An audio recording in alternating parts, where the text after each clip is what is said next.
The glass shattered against the kitchen floor like an explosion.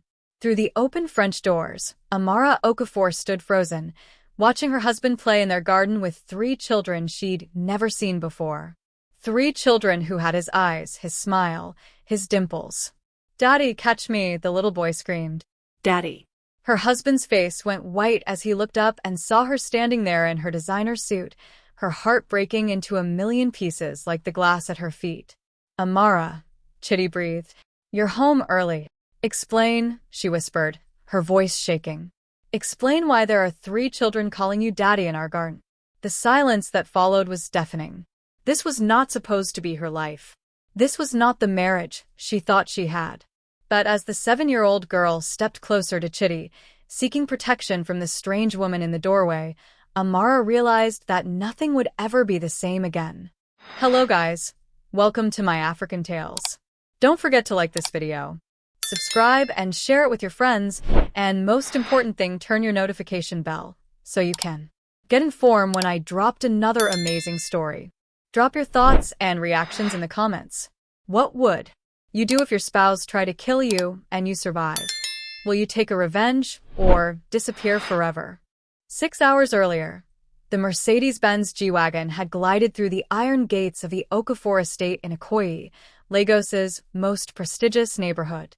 Amara Okafor adjusted her Gucci sunglasses and smiled to herself. The tech conference in Accra had ended a day early, and she decided to surprise Chitty with an unexpected homecoming. The compound was immaculate as always. Bougainvillea cascaded over the white walls, and the fountain in the circular driveway sparkled under the afternoon sun. But something felt different. Amara couldn't quite place it, but a strange energy hung in the air like the heavy humidity before a thunderstorm. She dismissed her driver with a wave. "Take the rest of the day off, Emeka.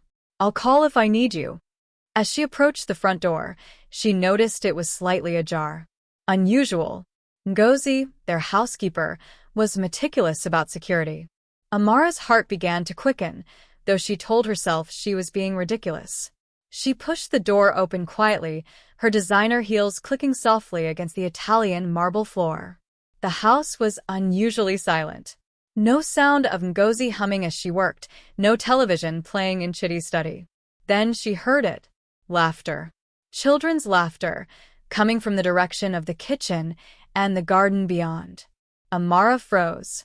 They had no children. It was a sore subject, one they'd danced around for years with visits to fertility specialists in London and Johannesburg, with prayers at their church in Victoria Island, with her mother's increasingly pointed questions during Sunday lunches.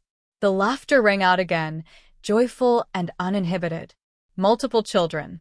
Her mind raced through possibilities. Had Chitty's sister visited with her kids? But Adiz was in Enugu, and she always called ahead. Were they hosting some charity event she'd forgotten about? Impossible. She set down her leather briefcase and moved toward the kitchen. The French doors leading to the garden were open, white curtains billowing in the breeze that carried the scent of jollof rice and fried plantains. Amara stepped into the kitchen and stopped dead. Through the glass doors, she saw her husband in the garden. But he wasn't alone. Chitty was crouched down, his expensive linen shirt already wrinkled, playing with 3 children who looked remarkably similar, all with the same deep brown skin, the same bright eyes, the same smile that mirrored Chitty's own. A girl who looked about 7 was braiding flowers into his hair.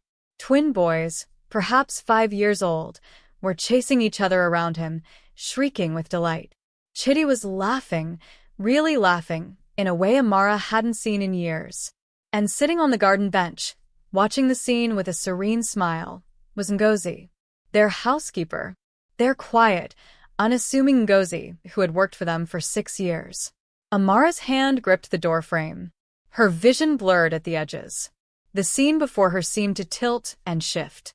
"Daddy, catch me," one of the boys yelled, and the words struck Amara like a physical blow. "Daddy." Her hand knocked against the glass of water on the counter. It slipped, falling to the floor. The crash echoed through the entire house. Everyone in the garden turned toward the sound. Chitty's face went white. He stood up so quickly that the flower crown fell from his head. The children stopped playing, sensing the sudden tension. Ngozi rose from the bench, her expression unreadable. Amara, Chitty breathed. You're home early. Amara couldn't speak, couldn't move. Her mind was a whirlwind of questions, each more devastating than the last. The children stared at her with wide eyes. The girls stepped closer to Chitty, instinctively seeking protection. From her. They needed protection from her in her own home. I can explain, Chitty said, taking a step forward, his hands raised. Amara finally found her voice, though it came out as barely a whisper. Explain? Explain what exactly, Chitty? Her eyes moved from the children to Ngozi, then back to her husband. Explain why there are 3 children calling you daddy in our garden? The silence that followed was deafening, broken only by the distant sound of Lagos traffic beyond their walls and the hammering of Amara's own heart. This couldn't be happening. Not to her. Not to them. They had a good marriage. They were trying for children. They were supposed to build a family together. But looking at those 3 little faces, at the fear in the girls' eyes, at the confusion on the twins' faces, Amara realized with crushing certainty that Chitty had already built a family. Without her, Amara's legs felt like they might give way beneath her. She gripped the door frame tighter, her perfectly manicured nails digging into the white wood. The world she'd built, the life she'd carefully constructed, seemed to be crumbling. Chitty took another step toward her, his hands still raised in that placating gesture that suddenly infuriated her. Don't, she said sharply. Don't come near me. Her voice was rising now. Just tell me who they are. Tell me right now, Chitty, or so help me God. They're mine, he said quietly.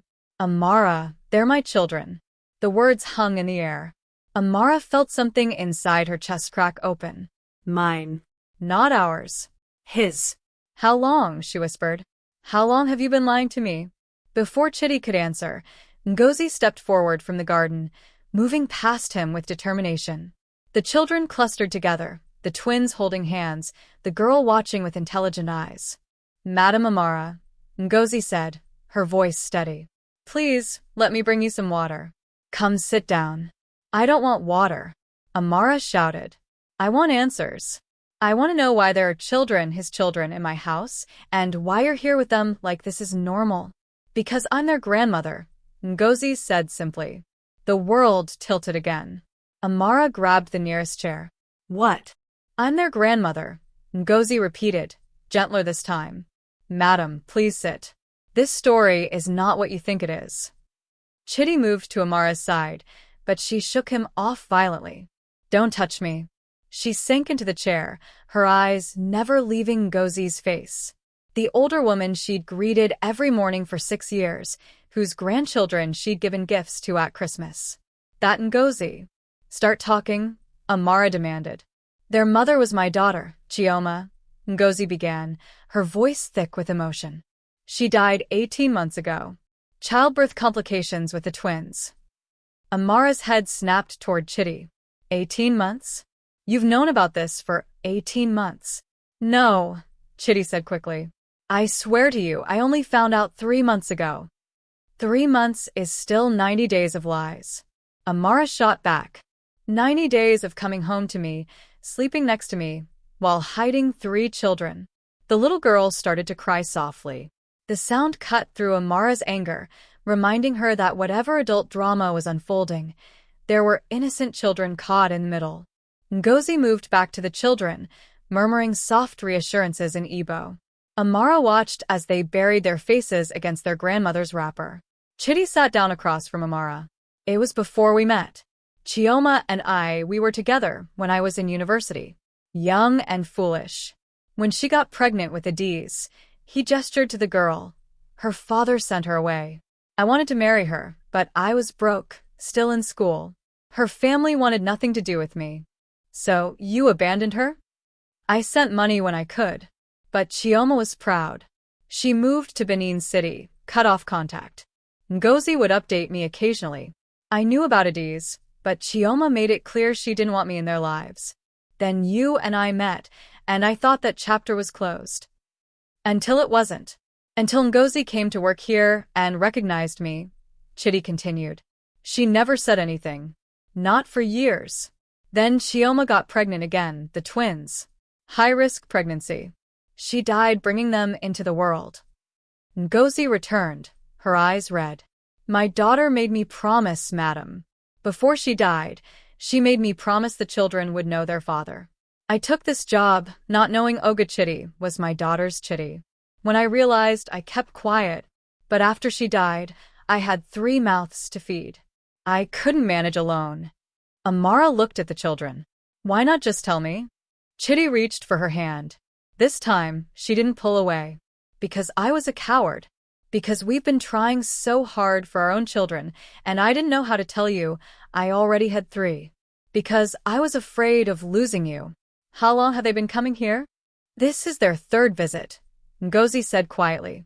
Only when you were traveling. Amara stood abruptly. I need to get out of here. But as she grabbed her bag, a small voice stopped her. Are you our daddy's wife? Amara turned. Adiz stood there, her braided hair adorned with colorful beads. Yes, Amara heard herself say. Grandma Ngozi says you're very important, that you help lots of people. The girl twisted her fingers. Are you angry at us? The question pierced Amara's heart. No, sweet girl. I'm not angry at you. Then why are you crying? How do you explain to a 7-year-old that adults make everything complicated? Because sometimes grown-ups have big feelings, Amara said gently. But it's not your fault. Adiz walked up and hugged her waist. My mama is in heaven. Do you think she's watching now? Amara's eyes filled with tears. She looked at Chitty, who had his hand over his mouth. Almost involuntarily, her arms embraced the child. I think she is, Amara whispered. And I think she'd want you to be happy. Amara drove aimlessly through Lagos, from Ikoyi to Victoria Island, then across the 3rd mainland bridge. The city's chaos matched the turmoil in her mind. Danfos weaving through traffic, street hawkers, the endless honking that was the soundtrack of Lagos life. She ended up at her mother's house in Ikeja. Amara, her mother, Folake, opened the door in surprise. What are you doing here? I thought you were in Accra. One look at her daughter's face and Folake pulled her inside. Sitting in her mother's living room, surrounded by family photos and the scent of pepper soup, Amara let herself break down completely. She told her mother everything.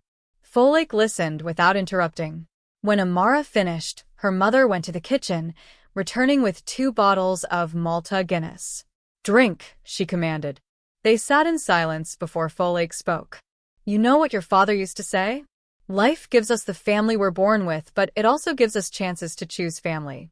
And sometimes, the choosing is harder than the accepting. Those children didn't choose this situation, Amara said quietly. Neither did I. No. But now you must choose what happens next. And, Amara, I raised you to be many things. Smart, successful, driven. But most importantly, compassionate. Compassion won't make me mother to 3 children overnight. Folake took her daughter's hand. No, it won't. But it might help you see beyond your hurt to what those children need. They lost their mother. That's not my fault. No. But your response is your choice. Do you still love Chitty? The question caught Amara off guard. Did she? I don't know, she admitted. I feel so betrayed. Has he lied about anything else? In 8 years, Chitty had been faithful, supportive, her biggest cheerleader. He'd stood by her through her father's death, through failed fertility treatments. No, she finally said. Then perhaps this is not about lies, but about fear. Fear of losing you. Fear is powerful. It makes cowards of even good men. Amara spent the night there, staring at her childhood bedroom ceiling. At 2 a.m., her phone buzzed. The children asked about you. Adiz wanted to know if you'd come back. I love you, Amara. That hasn't changed. She didn't reply. The next morning, Amara met her lawyer friend, Funmi, for coffee at a cafe in Lekki. What are my options? Amara asked. Funmi was quiet. Legally? Divorce. You'd have grounds. Or you make choices about what your marriage looks like going forward. Whether the children live with you, what role you play in their lives, how you rebuild trust. What would you do? I can't answer that. But my grandmother used to say, a child is a blessing, no matter how the blessing arrives. Funmi smiled sadly. Those children exist. The question is, what kind of person do you want to be in their story? That afternoon, Amara returned home. Chitty stood when he saw her. Can we talk? She asked. Anything. I want to meet them properly. Not in anger, not in shock. I want to meet them as people. As your children. I'm not promising anything beyond that, but I owe them that much. I owe us that much. Chitty's eyes filled with hope and tears. Thank you. Thank you, Amara. Don't thank me yet, she said quietly. This doesn't mean I've forgiven you. It doesn't mean everything is fine. It just means I'm willing to try to understand. Over the next few days, Amara couldn't stop thinking about Adi's question. Are you angry at us? The innocence in those words haunted her. She found herself researching child psychology, reading about children who'd lost parents, about blended families. She wasn't ready to be a mother, but she couldn't shake the image of those three little faces. On Wednesday, she called Chitty. Tell me about them. Their favorite foods, what they like to do, their personalities. I want to know them. Chitty's voice broke with emotion as he talked about Adi's love for reading, how Chinidu was shy but thoughtful, how Chimamanda never stopped asking questions. They sound wonderful, Amara found herself saying. They are, Chitty said softly. And they already think you're wonderful too. Adiz keeps asking when the pretty lady with the kind eyes is coming back. Despite everything, Amara smiled. The meeting was arranged for Sunday afternoon. Amara spent the entire week anxious. She'd gone shopping, unsure what to bring but feeling she couldn't show up empty-handed. For Adiz, she'd chosen storybooks featuring African heroines and a beautiful Ankara dress. For the twins, educational toys and matching outfits. When Sunday arrived, Amara dressed carefully in a simple but elegant Ankara skirt and blouse. Nothing too formal, nothing too casual. Chitty had suggested they meet at a park in Ikoyi. As Amara pulled up, she saw them already there. Ngozi sat on a bench, watching as Chitty pushed the twins on the swings. Adiz was reading under a tree. Her hands trembled as she gathered the gifts. Adiz saw her first. The girl's eyes widened, and she said something to Chitty, who turned around. Then Adiz did something surprising. She ran to Amara. You came back. Amara knelt down. I said I would. Lots of grown-ups say things they don't mean. Our teacher says actions speak louder than words. Your teacher is right, Amara said, impressed. I brought you something. The afternoon unfolded with unexpected ease. The twins were shy at first, but warmed up when Amara sat on the grass and helped them build towers. Adiz peppered her with questions. Do you like being married to our daddy? Adiz asked suddenly. Amara looked at Chitty, who was watching with cautious hope. Most of the time, yes. Marriage is complicated. It's about loving someone even when they make mistakes. Like when Chinita broke my doll, but I forgave him? Exactly like that, Amara said. Though what your daddy did was a bigger mistake. Will you forgive him? The question hung in the air. Chitty held his breath. I'm trying, Amara said honestly. As the sun began to set, painting the sky orange and pink, Chimamanda climbed into Amara's lap. You smell nice, he said simply. Amara's heart constricted. She looked at Ngozi, who was wiping tears from her eyes. Can we see you again? Adiz asked. Next week. Amara looked at Chitty, then back at the children. Yes, she heard herself say.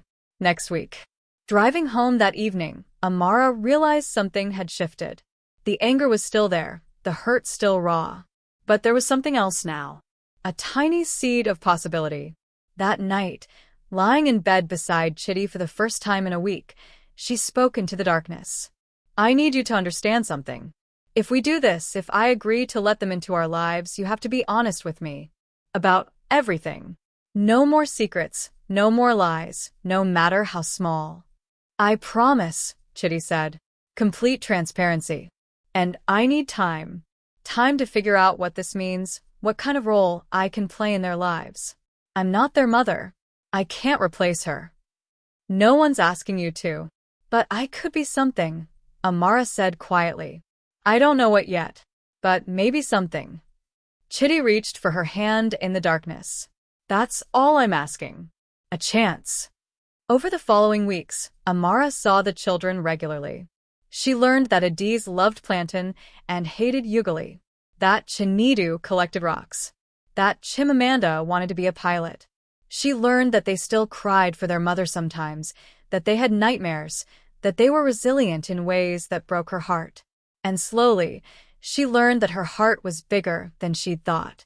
One evening, 6 weeks after that first shocking discovery, Amara found herself cooking in the kitchen with Adiz, teaching her how to make chin-chin just like Amara's grandmother had taught her.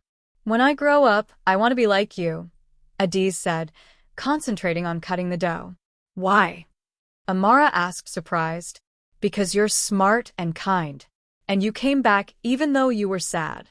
That's brave." Amara had to step away, overwhelmed by emotion.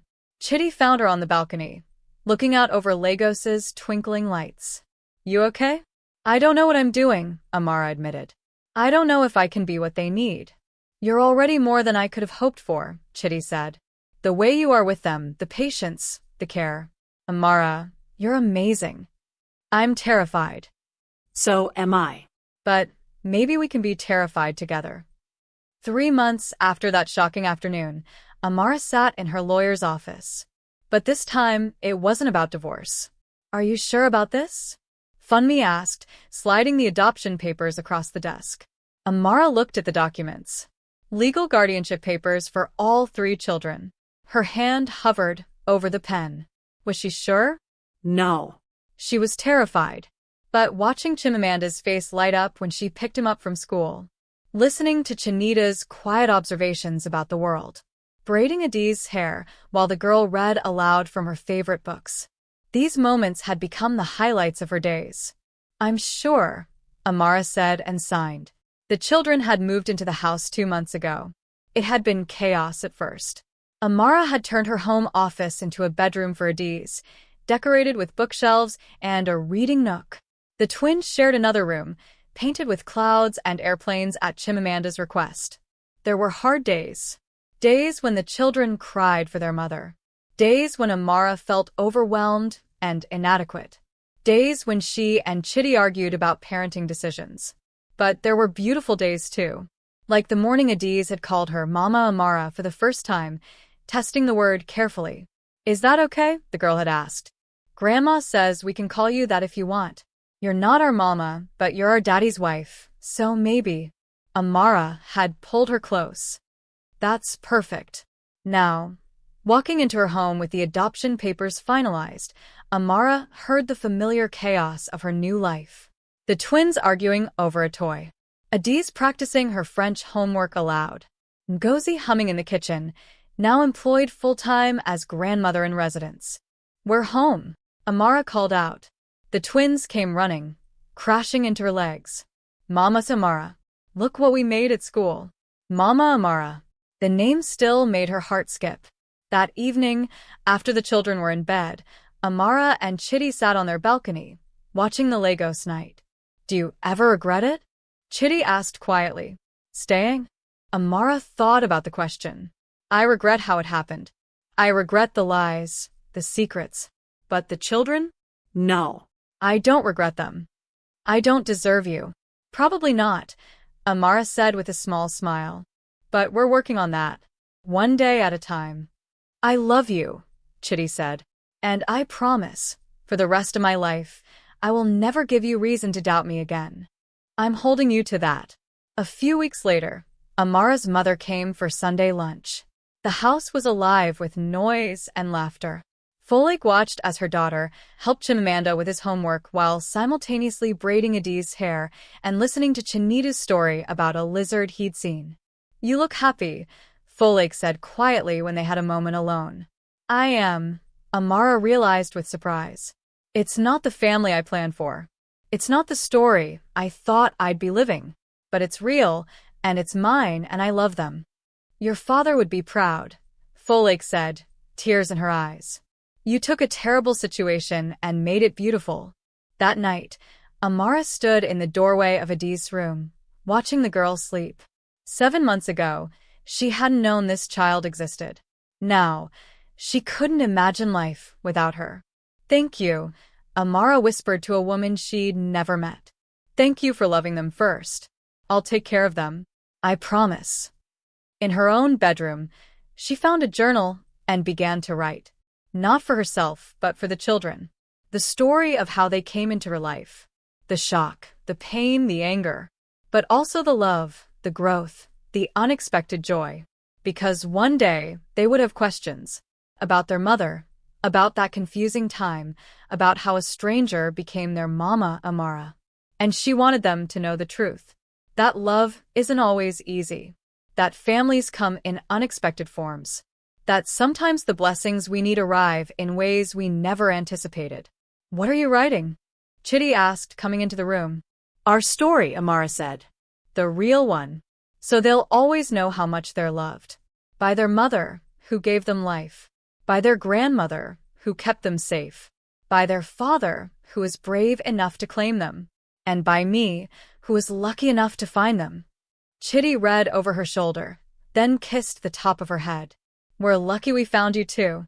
And in that moment, in their home full of children's laughter and second chances, Amara finally felt it. Complete. Not because she'd gotten the family she'd planned for, but because she'd found the courage to embrace the family she'd been given.